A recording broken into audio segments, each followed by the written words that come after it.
بسم اللہ الرحمن الرحیم نحمدہ ونصلی علی رسولہ الکریم۔ جناب اسپیکر، معزز اور فاضل اراکین ایوان،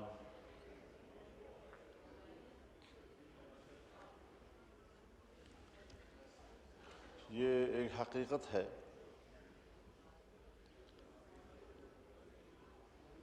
کہ اس وقت پاکستان بھارتی جارحیت کے مقابلے میں محاذ پر ہے۔ ہندوستان نے مساجد پر، مدارس پر اور سویلین علاقوں پر راکٹ داغے، ہمارے بھائی شہید ہوئے، بہنیں شہید ہوئیں اس میں، لیکن پاکستان کی فوج نے چاہے بری افواج ہوں چاہے فضائی افواج ہوں، انہوں نے جس بہادری کے ساتھ اور جس خوبصورت حکمت عملی کے ساتھ دفاع کیا ہے، میں ان حالات میں انہیں خراج تحسین پیش کروں گا۔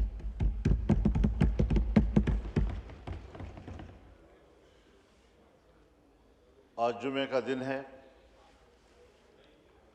جمعیت علماء اسلام نے پورے ملک میں آج یوم دفاع وطن کے طور پر منانے کا فیصلہ کیا ہے، اور تمام ائمہ و خطباء سے اپیل کی ہے کہ وہ بھارتی جارحیت کی بھرپور الفاظ میں مذمت کریں۔ جو بھی پاکستان کا موقف ہے، پاکستان کے موقف کو اس وقت اجاگر کریں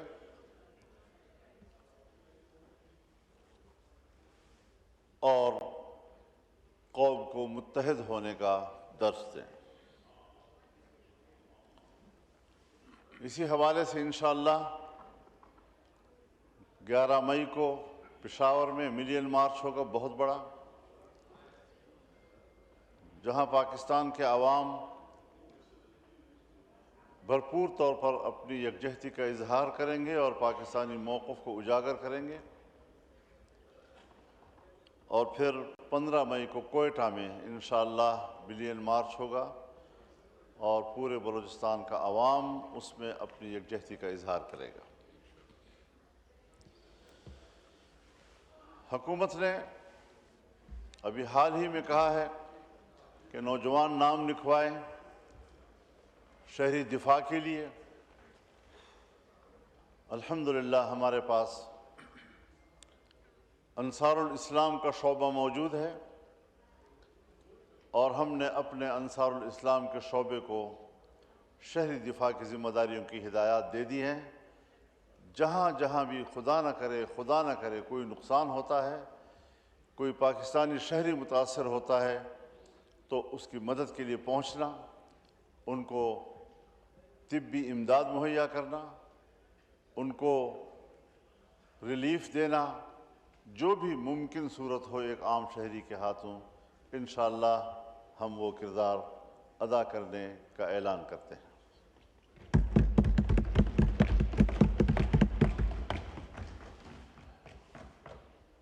ہندوستان نے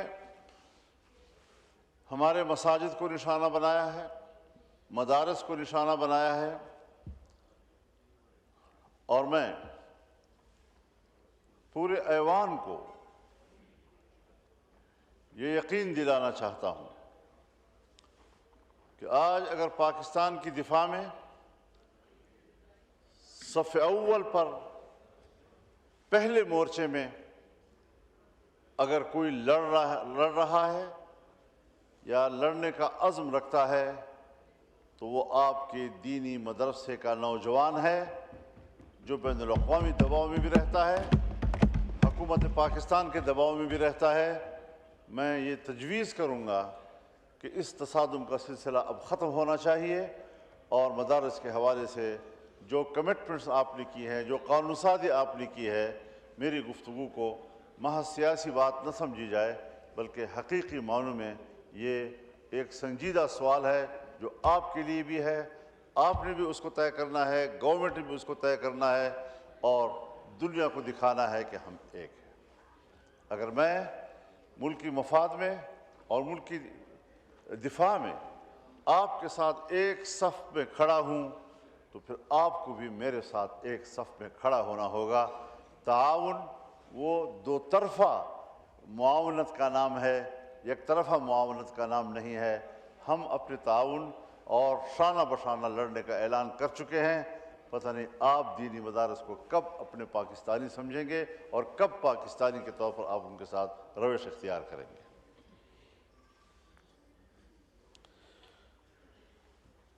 جناب اسپیکر، میری گفتگو کو تنقید نہ سمجھا جائے، میری گفتگو کو تجویز سمجھا جائے۔ میں بڑی نیک نیتی کے ساتھ پورے ایوان کی خدمت میں یہ عرض کرنا چاہتا ہوں کہ ایک ہی قومی بیانیہ ہونا چاہیے ان حالات میں۔ بھانت بھانت کی بولیاں، پھر آج سوشل میڈیا ہے، ہر شخص آزاد ہے جو چاہے کہے، یہ اس کی میں حوصلہ شکنی کروں گا، اور یہ ضرور کہوں گا کہ یہ جنگ ہے۔ جنگ میں پھول نہیں بکھیرے جاتے، جنگ میں آگ برستی ہے۔ اور یہ میں نہیں کہہ سکتا کہ ہماری اس جنگ کی سطح کیا ہے۔ کیا صرف ہم ایک دوسرے کو دھونس دھمکیوں تک محدود رکھنا چاہتے ہیں؟ ہم چھوٹی موٹی کارروائی کر کے اور بس یہاں تک رکھنا چاہتے ہیں؟ اس سے آگے بڑھنا چاہتے ہیں؟ کیا ہم کشمیر کی سرزمین آزاد کرا سکیں گے؟ اس میں ہم کچھ پیش رفت اس میں کر سکیں گے؟ یہ ساری حکمت عملی حکومت کے ایوانوں میں جہاں بنتی ہے یہ وہی بتا سکیں گے۔ اور میں حکومت سے یا اسٹیبلشمنٹ سے یہ مطالبہ بھی نہیں کر رہا کہ آپ کی جنگی حکمت عملی کیا ہے، کیونکہ جنگ لڑنے والا خود اپنی جنگ کی حکمت عملی اس وقت کے لیے خود بنایا کرتا ہے، اور اس میں اگر اس کو افشا کیا جائے، اس کو پبلک کیا جائے تو اس کے نقصانات بھی ہوا کرتے ہیں۔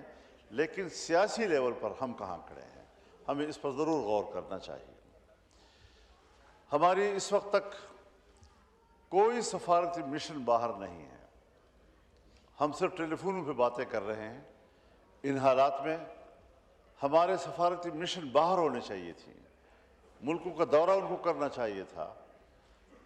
ہمیں چائنا کو بڑی مضبوطی کے ساتھ انگیج کرنا چاہیے تھا، ہمیں سعودی عرب کو انگیج کرنا چاہیے تھا، ہمیں ایران کو انگیج کرنا چاہیے تھا، ہمیں متحدہ امارات کو انگیج کرنا چاہیے تھا، ہمیں افغانستان کو بھی انگیج کرنا چاہیے تھا۔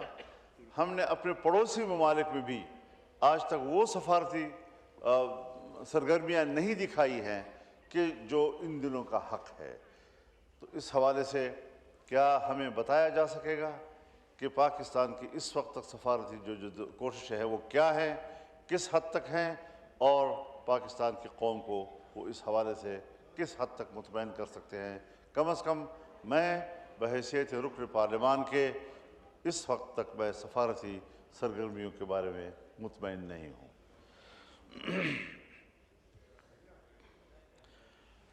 جناب اسپیکر، اس بات کو بھی واشگاف کیا جائے کہ جہاں فلسطین میں اسرائیل جارحیت کر رہا ہے، عام شہریوں کو قتل کر رہا ہے، 60,000 تک فلسطینیوں کو وہ قتل کر چکا ہے، غزہ مکمل طور پر ختم ہو چکا ہے، لوگ بے گھر ہیں، کیمپوں میں جاتے ہیں تو وہاں پر بھی بمباری۔ اور آج شاید وزیر دفاع صاحب ہمیں بہتر بتا سکیں گے کہ کیا اسرائیلی دیا ہوا اسلحہ آج بھارت پاکستان کے خلاف استعمال نہیں کر رہا ہے۔ اس حوالے سے یہود و ہنود کا اتحاد، بھارت اسرائیل اتحاد ہمارے نشانے پہ ہونا چاہیے اور ہمارے قومی بیانیے کا حصہ ہونا چاہیے کہ ہم دونوں کے بارے میں ایک زبان استعمال کریں، ایک گفتگو کریں۔ جب اس میں تفاوت آتا ہے تو پھر عام آدمی کے اندر سوالات پیدا ہوتے ہیں۔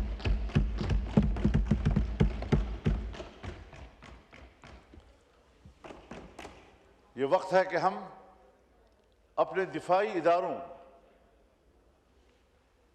کو مضبوط کریں، ان کے پشت پر کھڑے ہوں۔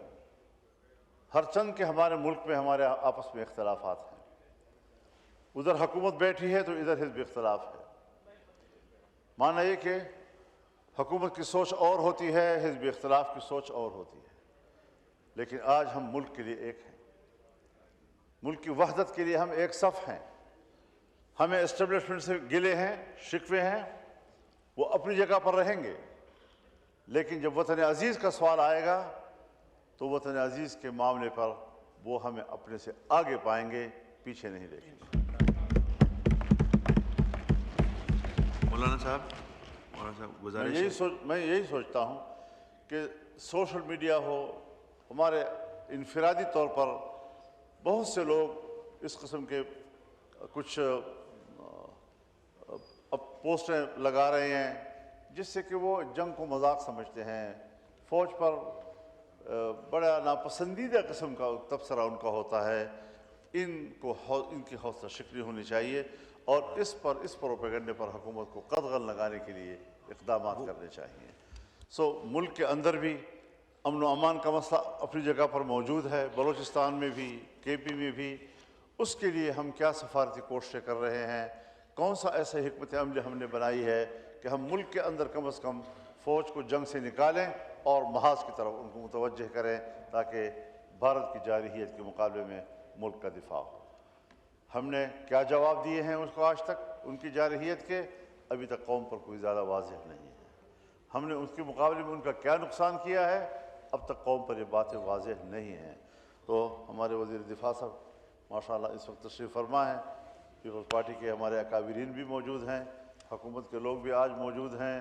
کسی کو تو اپنا دکڑا کچھ سنانے کا مجھے موقع مل گیا، تو اس ایوان کو ذرا سنجیدہ لینا چاہیے۔ آج کے وقت میں بھرپور ہماری یہاں پر نمائندگی ہونی چاہیے، وزراء کی یہاں موجودگی ضروری ہوتی ہے۔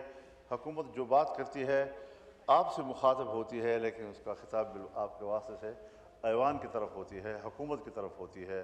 اور اگر حکومت میں کوئی سننے والا ہی نہ ہو، کوئی ذمہ دار اس کو رسپانس کرنے والا نہ ہو، تو پھر ظاہر شکایتیں پیدا ہوتی ہیں۔